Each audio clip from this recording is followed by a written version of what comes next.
Mga tao dyan. Oh. Yes, let's just be happy. Easy lang, easy lang. Tila trending na ngayon online ang pagkakalink ng aktres na si Kim Chiu sa bilyonaryong negosyante na si Vincent Ko. Ayon sa ulat ay nakarating na kay Kim ang pinag-uusapan ng netizens sa pag-shift sa kanila. Ngumiti lang raw ang aktres nang marinig ang balitang ito at nagdala ng good vibes sa madami na sumusubaybay sa kanya.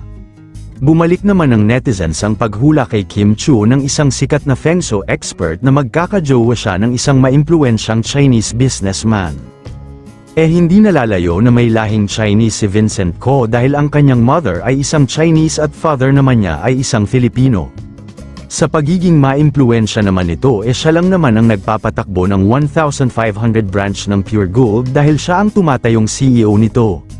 Madaming netizens naman ang putol ang opinyon na may ibang hindi pumabor at may iba naman na suportado na magkatuluyan sila. Teba-teba si Kim dito, same practice sila Chinese swak na agad, kahit mag-prenup pa yan. Okay lang dun maninirahan, okay lang wedding bells for them. Congratulations, best wishes. Di ba ang naging sanhi ng hiwalayan ni Bea Alonzo at Vincent Ko patungkol sa usaping prenup?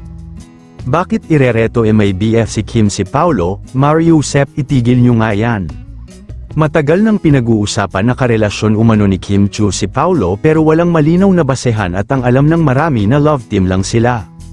Ayaw ni Kim ng sobrang yaman, maraming magsasabi na for sure ay magugustuhan si Kim Chiu ng pamilya ni Vincent Ko dahil parehas silang Chinese. Maganda din naman si Kim at mayaman at masipag magtrabaho at mahilig din magnegosyo, kaya hindi malabong magustuhan ni Kim Chiu si Vincent Ko kung sakaling manligaw ito sa kanya, pero sariwa pa ang hiwalayan ni Vincent Ko sa fiancé nitong si Bea Alonzo. Kaya mukhang nakafocus muna ang negosyante sa pag-move on sa kanilang hiwalayang dalawa. Yun lamang po, kung nagustuhan mo ang video na ito, huwag kakalimutan i-like ang video na ito at mag-comment sa ibaba. Maraming salamat po sa panunood.